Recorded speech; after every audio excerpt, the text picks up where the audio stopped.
पिछले video lecture में हमने देखा था मध्य प्रदेश का इतिहास। मध्य प्रदेश के इतिहास में मध्य प्रदेश का इतिहास कहाँ से शुरू हुआ। तो इतिहास में प्रागैतिहासिक काल में हम देखते हैं मध्य प्रदेश की शुरुआत उसी काल से हो जाती है। और हमने पुरापाषाण काल, मध्य पाषाण काल और नवपाषाण काल, उसके साथ ही ताम्र पाषाण काल पिछले वीडियो लेक्चर में हमने कंप्लीट किया था। और आज का हमारा विषय है मध्य प्रदेश में लौह युगीन संस्कृति। ठीक, तो मध्य प्रदेश में जब लौह धातु का प्रयोग का आविष्कार हुआ तो मध्य प्रदेश में उसके साक्ष्य कहाँ पर मिलते हैं। दूसरा, फिर उसके बाद वैदिक सभ्यता, तो मध्य प्रदेश में वैदिक सभ्यता के साक्ष्य कहाँ पर मिलते हैं। वैदिक सभ्यता के बाद हम जाएंगे पौराणिक कालखंड, रामायण महाभारत वाला काल, महाजनपद काल और फिर मौर्य साम्राज्य।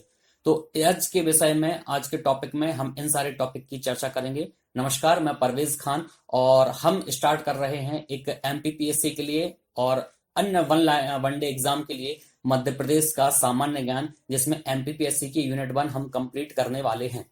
तो आज का हमारा विषय है लौह युगीन संस्कृति से हम शुरुआत करेंगे। तो लौह युग की शुरुआत जो होती है, हमने देखा था पिछले लेक्चर में क्या, कि धातुओं का क्रम क्या था। धातु मनुष्य द्वारा या मानव सभ्यता के द्वारा धातुओं का इस्तेमाल या धातुओं का प्रयोग करने का क्रम क्या था। तो हमने सीबीआई देखा, सीबीआई मतलब कॉपर, बी फॉर ब्रॉन्ज और आई फॉर आयरन मतलब लोहा। ठीक, तो ये लोहे धातु का आविष्कार लगभग 1000 बीसी के आसपास स्टार्ट हुआ था और ये वैदिक काल में हमारा समय पहुंच गया है। तो पिछले लेक्चर में हमने बताया था समय रेखा, ठीक, 0 बीसी, और यहाँ कैसे हम 1000 के आसपास अभी यहाँ पर चल रहे हैं, है ना। ये था हमारा जहां पर लौह धातु का प्रयोग होना शुरुआत हुई थी।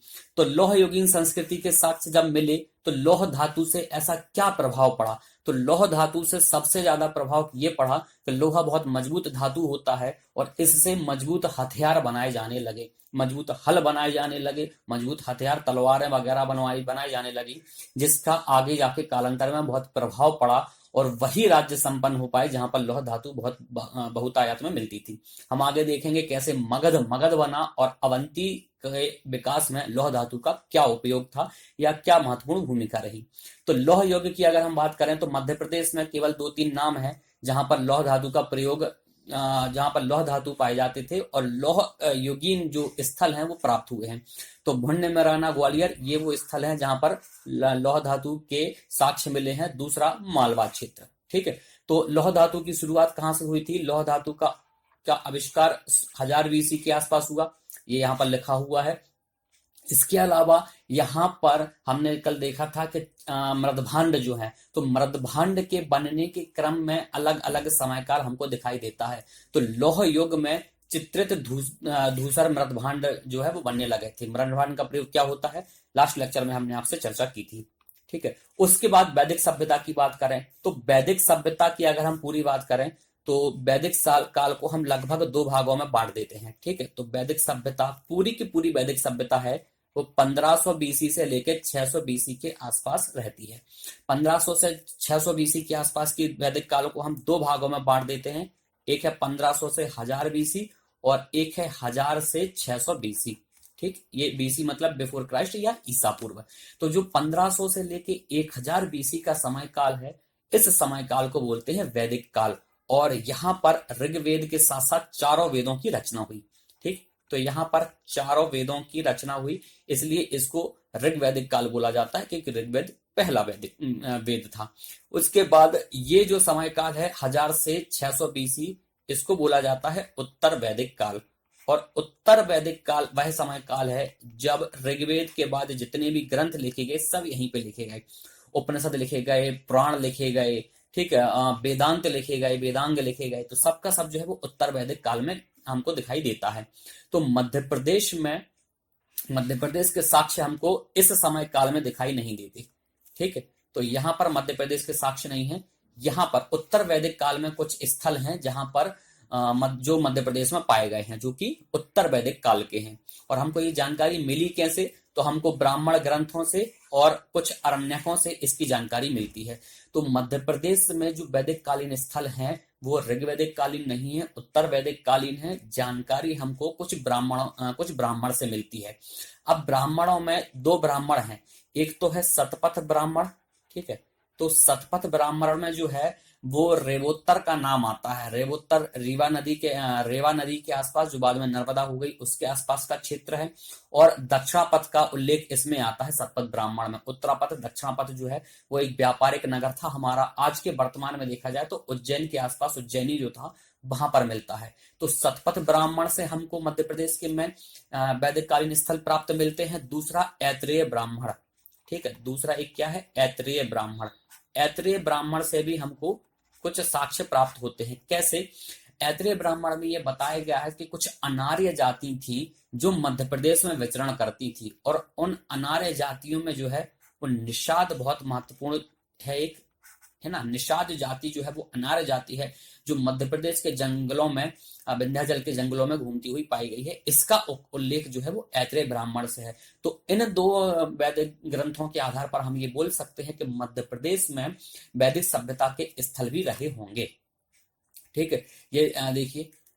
ठीक, इसके अलावा एक और है, एक और क्या था कि कौशिकीय उपनिषद है। ये एक उपनिषद है। उपनिषद का मतलब होता था समीप बैठना। हम ये जब इतिहास पढ़ेंगे, भारत का इतिहास, तब इसकी चर्चा करेंगे। तो क्या है, विंध्य पर्वत का उल्लेख है। विंध्याचल पर्वत मध्य प्रदेश में है, इसका उल्लेख है। सतपथ ब्राह्मण हमने देखा और ऐत्रेय ब्राह्मण देखा। तो ऐत्रेय ब्राह्मण में क्या थे, निषाद जाति के लोगों का विचरण मिलता है जो मध्य प्रदेश के जंगलों में रहती थी।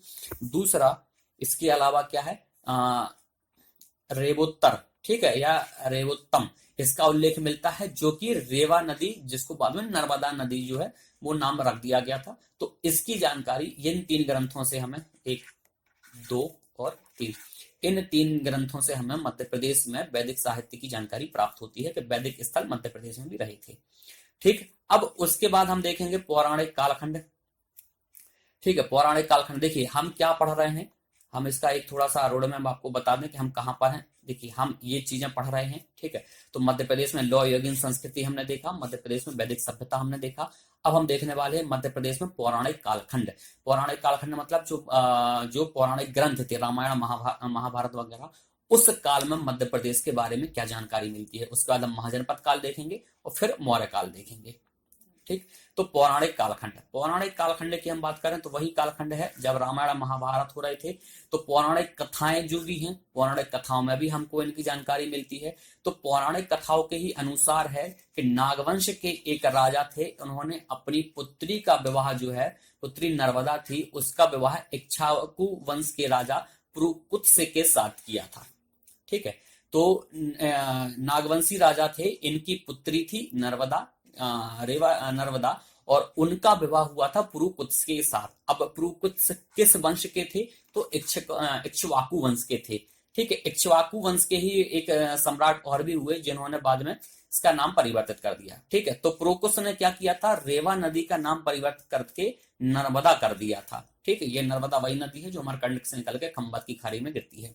तो नागवंश के राजा जिनकी पुत्री नर्मदा था, इसका विवाह हुआ था पुरुकुत्स के साथ। और पुरुकुत्स कौन थे, इक्ष्वाकु वंश के एक सम्राट थे जिन्होंने रेवा नदी का नाम कर दिया था बाद में क्या, नर्मदा नदी। ठीक है, अब इन्हीं में से एक थे इक्ष्वाकु वंश में मुचुकुंद।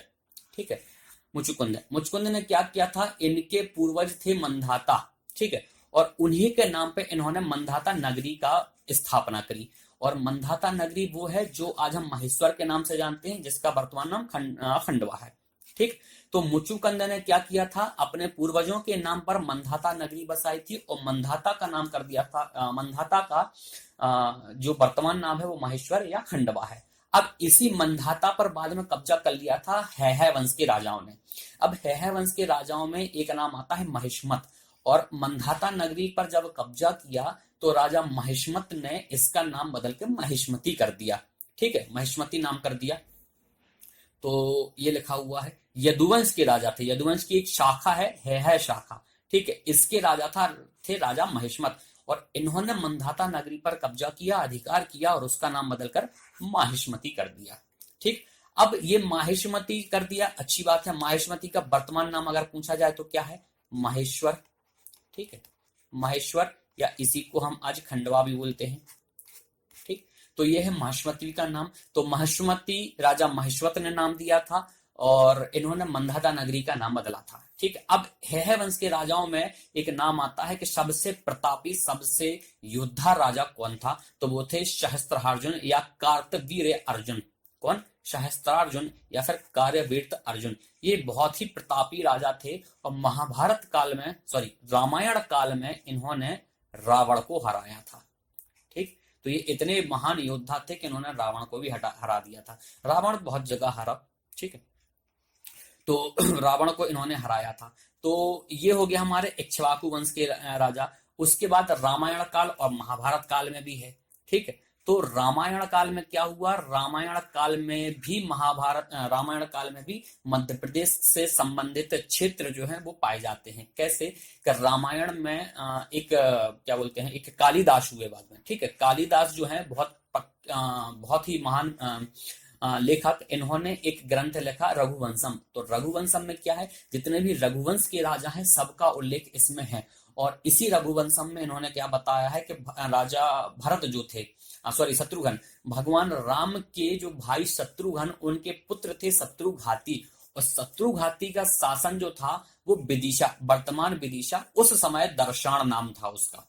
तो भगवान राम के भाई शत्रुघ्न और शत्रुघ्न के पुत्र थे शत्रुघाती, जिनका शासन था दर्शान। ठीक है, दर्शान जो वर्तमान का विदिशा है। तो ये जो है वो क्या, रामायण काल से संबंधित हो गया। अब एक और है, महाभारत काल में या फिर और भी पुराणों के अनुसार राजा मनु के 10 पुत्र, 10 पुत्रों में से सबसे अंतिम पुत्र करुष। ठीक है, अब ये जो अंतिम पुत्र है करुष, इन्हीं के नाम पर जो है वो कारुष देश की रचना हुई या फिर कुरुष देश की स्थापना हुई, जो आज का हमारा बघेलखंड कहलाता है। ठीक है, तो राजा मनु के 10 पुत्र थे। 10 पुत्र में सबसे अंतिम पुत्र करुष थे और इन्हीं करुष के नाम पे जो है वो कारुष देश या फिर कुरुष देश की स्थापना की गई, जो आज जो है वो बघेलखंड क्षेत्र में मिलता है। अब बघेलखंड की हम बात करें तो आज का जो उमरिया शहडोल वाला क्षेत्र है वो वाला क्षेत्र कहलाता है। देखें, अगर हम यहाँ पर देखें बघेलखंड कहाँ है, ठीक है, तो ये मध्य प्रदेश है हमारा, ये है बघेलखंड। ये यहां से यहां तक ये जो दिख रहा है आपको, ये पूरा बघेलखंड है। अगर मध्य प्रदेश के वर्तमान नक्शे में देखा जाए तो यहां से ये जो हमको ऐसा जो दिख रहा है, ठीक, ये वाला क्षेत्र, ये जो है वो बघेलखंड है। तो ये बघेलखंड बनाया था कैसे? इसको प्राचीन काल में बोलते थे हम कारुष देश, कारुष देश। और ये कारुष देश कुरुष के नाम पर है। ठीक है, करुष के नाम पर है। करुष कौन थे? राजा मनु के अंतिम पुत्र थे, 10वें नंबर के पुत्र थे। ठीक, तो महाभारत से लेके वहां तक हमको सब कुछ मिला है। इसके बाद और महाभारत से संबंधित कुछ साक्ष्य हैं इसमें।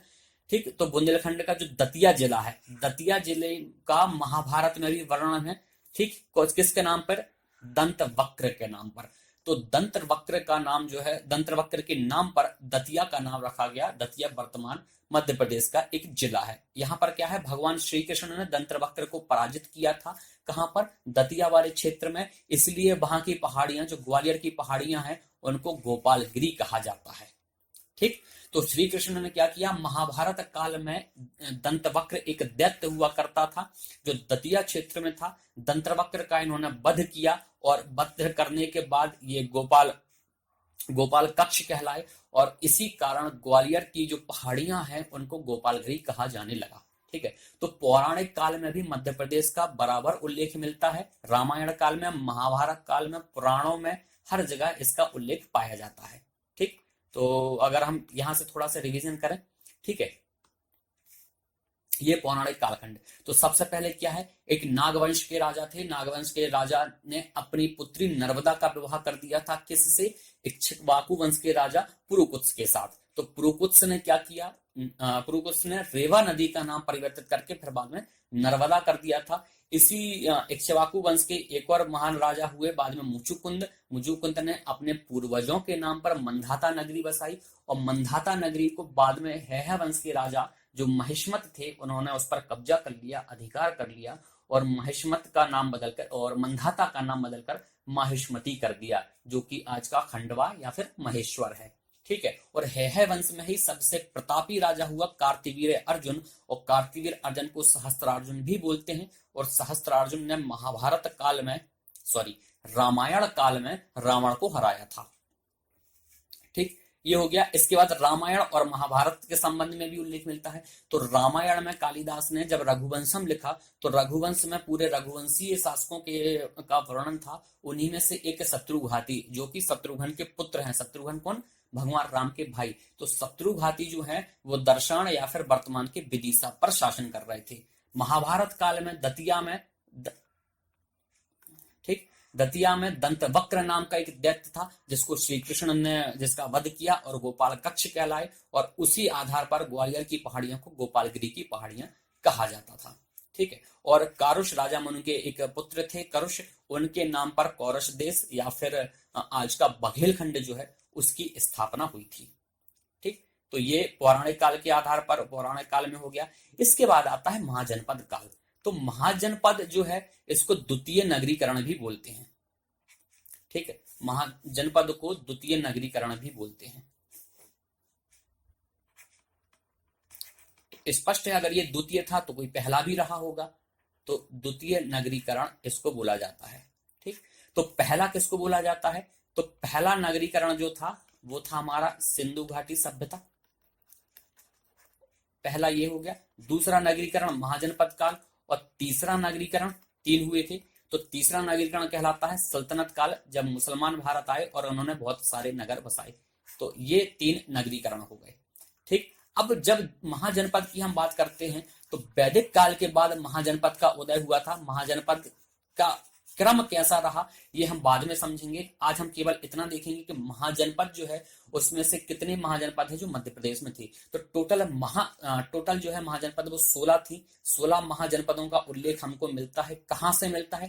कहीं ना कहीं साक्ष्य रहे होंगे। तो बौद्ध ग्रंथ और जैन ग्रंथ दोनों ग्रंथों में ही जो है वो महाजनपदों का उल्लेख पाया जाता है। अब बौद्ध ग्रंथ में अंगुत्तर निकाय और जैन ग्रंथ में भगवती सूत्र, ये 2 ग्रंथ हैं। तो बौद्ध धर्म का अंगुत्तर निकाय और जैन धर्म का भगवती सूत्र, इन दोनों ग्रंथों में 16 महाजनपदों का उल्लेख है। और इन 16 महाजनपदों में से जो 2 महाजनपद थी वो मध्य प्रदेश में हैं।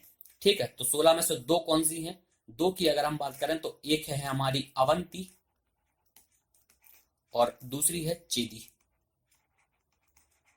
ठीक, ये 2 महाजनपद हैं जो मध्य प्रदेश में है। अब अवंती का अगर वर्तमान नाम हम देखें तो उज्जैन के आसपास ये क्षेत्र था। अब अवंती जो है वो 2 भागों में विभाजित थी और इनके बीच में से जो है वो बेतवा रिवर निकलती थी। ये बेतवा नदी है। ठीक, ये हो गई बेतवा नदी। अब इसके इस तरफ जो था वो हमारा क्या, उत्तरी अवंती है, उत्तरी अवंती, और इसके इस तरफ जो है वो दक्षिणी अवंती है। तो उत्तरी अवंती की राजधानी जो है वो उज्जैनी थी और दक्षिणी अवंती की राजधानी जो है वो माहिष्मती थी। ठीक, तो उत्तरी अवंती की राजधानी उज्जैनी, दक्षिणी अवंती की राजधानी जो है वो माहिष्मती थी। ठीक है, दोनों के बीच से बेतवा नदी निकल रही थी। अब अवंती का जो उल्लेख हमको मिलता है, अवंती का उल्लेख बौद्ध धर्म में भी मिलता है। बौद्ध धर्म के और जो ग्रंथ हैं वहां पर भी इसमें मिलता है। और उस समय इसका नाम जो था वो अच्युतगामी था। ठीक, तो बौद्ध ग्रंथों में अवंती का नाम हमको अच्युतगामी मिलता है। अब अवंती जो है उस समय जब 16 महाजनपद थी तो गौतम बुद्ध भी उसी काल में थे। तो गौतम बुद्ध के समय काल में इसमें अवंती एक स्थान है, तो कोई राजा भी रहा होगा। ठीक है, तो उस समय यहां पर जो राजा था वो प्रद्योत था। ठीक, प्रद्योत या फिर चंड प्रद्योत। तो उस समय जब बौद्धकालीन क्षेत्र की बात करें, बौद्धकालीन समय की बात करें, उस समय अवंती का राजा प्रद्योत था। और जब प्रद्योत बीमार हुए तो प्रद्योत का इलाज करने के लिए एक वैद्य आए। उन वैद्य का नाम क्या था? वो वैद्य बहुत महान वैद्य थे जिनका नाम था जीवक। ठीक, तो ये जीवक थे कहां पर? ये जीवक थे हमारे बिंबिसार के दरबार में। याद रहे, ये बिंबिसार है, बिंदुसार नहीं है। ठीक, बिंदुसार कौन थे? ये मौर्य वंश के दूसरे राजा थे बिंदुसार। ठीक, अशोक के पिताजी और चंद्रगुप्त मौर्य के पुत्र वो बिंदुसार थे। ये बिंबिसार जो है ये मगध में हर्यक राजवंश था, उसके पहले शासक थे। बिंबिसार। तो बिंबिसार के राज वैद्य थे जीवक, जिन्होंने प्रद्योत का इलाज किया था। अब अवंती का बात करें हम, तो जब अवंती बौद्ध कालीन एरा में थी तो उसका नाम अच्युतगामी था यहाँ पर। ठीक है, तो ये हो गया अवंती के बारे में। नेक्स्ट हम देखेंगे चेदी के बारे में। तो अवंती के बारे में यहाँ पर कुछ बातें लिखी हुई हैं। ठीक है, ये समय, अच्छा ये था कहां पर, ये मालवा क्षेत्र में था। तो अवंती का अगर देखें तो मध्य प्रदेश का जो मालवा क्षेत्र है, ठीक है, अगर मध्य प्रदेश का ऐसा पूरा एक मैप बना लिया जाए तो ये जो क्षेत्र था ये मालवा था, यहाँ कहीं अवंती है। तो ये क्या था, ये हो गया हमारा मध्य मालवा, और ये हो गया यहाँ पर पश्चिम मालवा। ठीक है, तो ये मध्य मालवा और पश्चिमी मालवा के क्षेत्र में स्थित था। इसके दो भाग थे, उत्तरी और दक्षिणी अवंती। ठीक है, उत्तरी अवंती की राजधानी उज्जैनी थी, उत्तरी अवंती की राजधानी उज्जैनी थी, और दक्षिणी की क्या थी, अभी बताया, माहिष्मती थी। ठीक, यही लिखा है, उत्तरी अवंती की राजधानी उज्जैनी और दक्षिणी की राजधानी माहिष्मती थी। इसके अलावा कुछ और इससे संबंधित बातें थी कि बेतवा नदी इन दोनों के बीच में प्रवाहित हो रही थी। और जैन ग्रंथों के अनुसार दो और प्रसिद्ध नगर थे इसके, कुरघर और सुदर्शनपुर। तो अवंती अपने आप में एक बहुत महत्वपूर्ण महाजनपद था। क्यों? क्योंकि यहाँ लोहे का आविष्कार हुआ था, लोहा धातु यहाँ पर मिलती थी, और लोहे के आविष्कार के कारण यहाँ पर ये सैन्य रूप से बहुत मजबूत क्षेत्र हो गया था पूरा अवंती। ठीक, और उत्तर पथ और दक्षिण पथ में भी था। तो जो व्यापारिक नगर था, जहां से पूरा व्यापार होता था हमारा आगे मेसोपोटामिया की सभ्यता तक, वो उस अवंती जो है वो उस राजपथ में या उस मार्ग में पड़ता था। तो बहुत महत्वपूर्ण इसकी लोकेशन थी, लोहा भी मिलता था और व्यापारिक केंद्र भी था। तो दो प्रसिद्ध नगर थे इसके, कुरघर और सुदर्शनपुर। बौद्ध धर्म का प्रसिद्ध केंद्र था, और इसका बौद्ध कालीन नाम क्या था, अच्युतगामी या फिर अच्युतगामिनी। ठीक है, तो ये था इससे संबंधित। बाकी जीवक यहाँ पर राजवैद्य थे मगध में, जो कि इसके शासक चंड प्रद्योत का इलाज करने आए थे। ये बौद्धकालीन क्षेत्र है। उसके बाद है चेदी, चेदी वंश, चेदी क्षेत्र। ठीक है, तो चेदी जो है वो आज का जेजाज भुक्ति या फिर बुंदेलखंड है। ठीक, आज का बुंदेलखंड है ये। अब बुंदेलखंड की अगर हम बात करें तो मध्य प्रदेश में बुंदेलखंड क्षेत्र कहाँ मिलता है, मध्य प्रदेश के ऊपरी भाग में। बुंदेलखंड क्षेत्र मतलब अगर मैप में हम यहाँ पर देखें,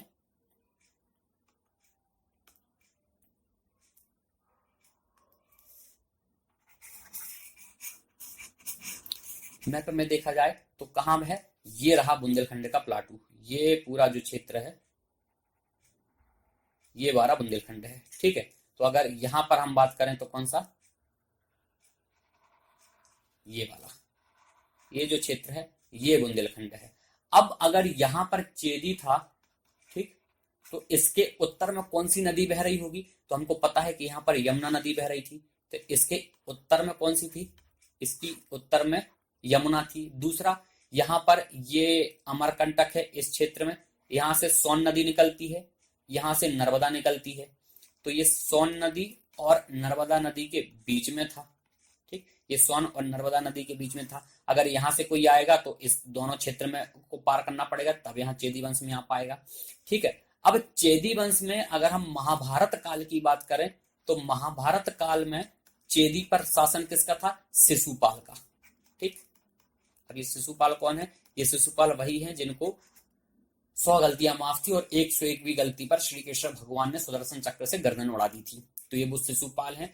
महाभारत काल में चेदी पर इन्हीं का शासन था। ठीक, अब ये क्या है, ये नर्मदा और सोन नदी के बीच में स्थित है। इसके उत्तर में जो है वो यमुना नदी प्रवाहित तो हो रही है। ठीक, तो इससे संबंधित क्या प्रांत थे, क्या पॉइंट है, सोन और नर्मदा घाटियों के मध्य स्थित था।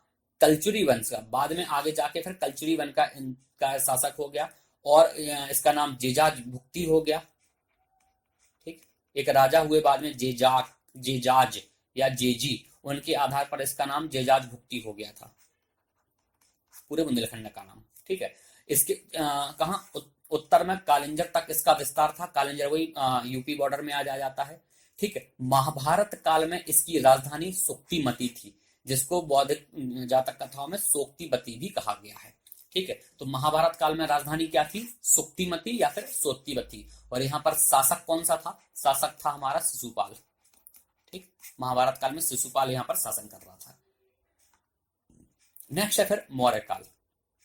ठीक, तो मौर्य काल पूरा जो मौर्य वंश था उसका हेड क्वार्टर क्या था, वो मगध में था। मगध कैसे मगध बना, मगध का इतना वर्चस्व बनने में क्या भूमिका रही दूसरे क्षेत्रों की और वहां की भौगोलिक कंडीशन की, ये हम पढ़ेंगे जब हम भारत का इतिहास पढ़ेंगे। अभी हम देखेंगे कि मौर्य काल पूरे अखंड भारत पर शासन कर रहा था मौर्य। तो उसमें मध्य प्रदेश के कौन से रीजन थे, तो मौर्य काल की में मौर्य की स्थापना करी थी चंद्रगुप्त मौर्य ने। ठीक, तो चंद्रगुप्त मौर्य के समय में भी मध्य प्रदेश का उल्लेख आता है। फिर इनके पुत्र हुए बिंदुसार, तो बिंदुसार के समय में भी मध्य प्रदेश में मौर्य वंश था। उसके बाद इनके पुत्र हुए अशोक, तो अशोक के समय में भी मध्य प्रदेश में संबंधित क्षेत्र पाए जाते हैं। तो तीनों चंद्रगुप्त मौर्य, बिंदुसार और अशोक, तीनों के समय काल में मध्य प्रदेश में मौर्य वंश का उल्लेख मिलता है। ठीक, तो सबसे पहले बात करें चंद्रगुप्त मौर्य की। ठीक है, तो चंद्रगुप्त मौर्य में जूनागढ़ का अभिलेख एक है रुद्रदामन का, ये संस्कृत का अभिलेख है। ठीक है, इसमें लिखा हुआ है कि चंद्रगुप्त मौर्य का शासन जो है वो मालवा, सौराष्ट्र और अवंती इन क्षेत्रों पर था। तो चंद्रगुप्त के राज्य में सौराष्ट्र, मालवा और अवंती सब कुछ था। सौराष्ट्र आज का गुजरात है और यहीं पर क्या थी, सुदर्शन झील। ठीक, तो सुदर्शन झील के पूर्णोद्धार में चंद्रगुप्त मौर्य के एक प्रांतपति थे पुरुगुप्त, इनका भी नाम आता है। ठीक, तो जूनागढ़ अभिलेख जो रुद्रदामन का है, जो संस्कृत भाषा में है, उससे हमको जानकारी मिलती है। तो चंद्रगुप्त मौर्य का शासन मध्य प्रदेश में मालवा, अवंती और सौराष्ट्र तक था। सौराष्ट्र आज गुजरात में, तब वो पूरा मध्य प्रांत का क्षेत्र कहलाता था। ठीक है, इसके बाद बिंदुसार, तो जब बिंदुसार शासन कर रहे थे तो बिंदुसार के टाइम में अशोक लगभग 11 साल, जब बिंदुसार ने जब शासन किया तो लगभग 11 साल अशोक जो है वो अवंती का प्रांतपाल था। जब यहाँ पर जो है वो मगध, ठीक, यहाँ पर मगध है और यहाँ पर कहीं उज्जैन है, उज्जैनी था जहाँ के ये राज्यपाल थे। बीच में कहीं पड़ रहा है विदिशा। ठीक है, अब विदिशा जब इस रूट पर पड़ रहा है, यहाँ से बार बार इनका आना जाना हो रहा है, तो यहाँ पर एक कन्या से इनको प्रेम हो गया। किसकी कन्या? कन्या थी एक श्रेष्ठ व्यापारी। श्रेष्ठ व्यापारी मतलब श्रेष्ठी बोलते थे। आज के समय में जो बिजनेस टाइकून होते हैं, बड़े व्यापारी, उस समय उनको श्रेणी बोला जाता था, आज बिजनेस टाइकून बोलता है। तो इन्हीं की पुत्री थी श्रीदेवी। ठीक, श्रीदेवी या फिर कुमार देवी। अशोक ने इनसे विवाह कर लिया और इन्हीं से उनको एक पुत्र और एक पुत्री प्राप्त हुए। पुत्र कौन? महेंद्र, और पुत्री संघमित्रा। तो ये पुत्र और पुत्री इनको प्राप्त हुए। ये अशोक से संबंधित था। अब अशोक जब उज्जैन में था तो उसने क्या किया, उज्जैन को अपनी राजधानी बनाया। अशोक जब यहाँ अवंती का गवर्नर था तो उसने उज्जैन को अपनी राजधानी बनाया। इसके बाद अशोक के बारे में जानकारी हमको वहां के कुछ अभिलेख से भी मिलती है। अशोक के बहुत सारे अभिलेख हैं, दीर्घ और लघु शिलालेख और अभिलेख वगैरह। तो अशोक के जो अभिलेख हैं, एक है गुर्जरा अभिलेख और एक है रूपनाथ अभिलेख। ठीक है, ये अशोक के लघु शिलालेख हैं पूरे। ठीक है, अब अभिलेख बड़ा एक ब्रॉड टर्म है, उसके अंदर शिलालेख, स्तंभ लेख, गुहालेख, ये सब कुछ आ जाता है। तो अभिलेख कहें या फिर शिलालेख कहें, शिलालेख थोड़ा स्पष्ट हो जाता है। तो गुर्जरा और रूपनाथ अभिलेख जो है, इसमें अशोक के बारे में जानकारी मिलती है। गुर्जरा अभिलेख जो है वो दतिया में प्राप्त हुआ और इसमें अशोक को देवान प्रिय प्रियदशी बोला गया है, अर्थात देवताओं का प्यारा। तो अशोक को देवान प्रिय प्रियदशी किस अभिलेख में कहा गया है? तो गुर्जरा अभिलेख में कहा गया है। ये कहां प्राप्त हुआ? तो ये मध्य प्रदेश के दतिया से प्राप्त हुआ है। एक रूपनाथ अभिलेख है जो कि कटनी के आसपास प्राप्त हुआ। ठीक, तो यहां से हमको अशोक के बारे में जानकारी मिलती है। इसके अलावा अशोक के बारे में जानकारी हमको इसके बौद्ध स्तूप से मिलती है। अशोक ने कलिंग युद्ध के बाद बौद्ध धर्म अपना लिया था और बहुत सारे स्तूप बनवाए थे। ठीक, तो अशोक के बारे में जानकारी यह है कि अशोक ने क्या किया था, एक व्यवसायी की पुत्री कुमार देवी से विवाह कर लिया था। ये जानकारी हमको मिली कहां? महावंश से। तो दीपवंश और महावंश ये क्या है? ये बौद्ध धर्म के ग्रंथ हैं, दीपवंश और महावंश। तो उसमें हमको ये जानकारी मिली है कि विदिशा में व्यवसायी की पुत्री थी कुमार देवी या श्रीदेवी, उनसे अशोक ने विवाह कर लिया था। ठीक है, और सांची में अशोक ने बौद्ध स्तूप बनवाए थे। सांची का बौद्ध स्तूप जो बहुत ही प्रचलित है, 1989 में ये हमारे यहाँ पे वर्ल्ड हेरिटेज साइट में शामिल किया गया। ठीक, वर्ल्ड हेरिटेज में शामिल किया गया है। यहाँ पर अशोक ने जो है वो ईंटों से बना हुआ स्तूप है। ठीक है, तो इसमें स्तूप भी है, इसमें एक स्तंभ भी है और यहाँ पर बौद्ध विहार भी है। तो ये जानकारी, ये जो क्षेत्र है, ये सब हमको यहाँ से मिलता है। सांची वर्तमान रायसेन में है। सांची का प्राचीन नाम अगर पूछा जाए तो कादनाद बांट था। सांची का प्राचीन नाम क्या था? कादनाद बांट, ठीक है। और यहां से सांची से अशोक का संघभेद अभिलेख हमको प्राप्त होता है, ठीक। तो संघभेद अभिलेख हमको कहां से प्राप्त होता है? तो सांची से प्राप्त होता है। सांची वर्तमान में कहां है? तो रायसेन में है। सांची के जो बौद्ध स्तूप हैं अशोक के द्वारा बनाए गए और ये विश्व में सबसे बड़े बौद्ध स्तूप हैं, इसलिए हमने इनको वर्ल्ड हेरिटेज विश्व विरासत में शामिल करवाया। 1989 से ये विश्व विरासत में है, ठीक। तो मध्य प्रदेश में 3 क्षेत्र हैं। सांची हो गया, हमारा खजुराहो के मंदिर हैं सबसे पहले, फिर सांची हुआ, और भीम बैठिका, ये जो है वो स्थायी रूप से वर्ल्ड हेरिटेज में है, शामिल हैं। उसके अलावा ओरछा और ग्वालियर भी हैं। तो आज के लेक्चर में हमने देखा मध्य प्रदेश से संबंधित कुछ अन्य जानकारियों को। हमने मध्य प्रदेश में प्रागैतिहासिक काल हम पहले देख चुके थे। तो वर्तमान में आज के लेक्चर में हमने क्या देखा कि मध्य प्रदेश में लौह युगीन सभ्यता कहाँ क्षेत्र में पाई गई, फिर वैदिक काल, महाजनपद काल, पौराणिक, उसके बाद मगध या मौर्य वंश, ठीक है। तो इसके बाद हम अगले लेक्चर में देखेंगे मध्य प्रदेश से संबंधित कुछ अन्य जानकारियों को, जैसे कि मौर्यकालीन स्मारक, कहां कहां से स्मारक अभिलेख प्राप्त हुए हैं, कहां स्तूप प्राप्त हुए हैं। उसके बाद शुंग वंश, सातवाहन, हिंद यवन, इंडो ग्रीक जिसको बोलते हैं, फिर शक और कुषाण, इनके बारे में हम देखेंगे अगले लेक्चर में। तब तक आप बने रहें। जय हिंद, जय भारत।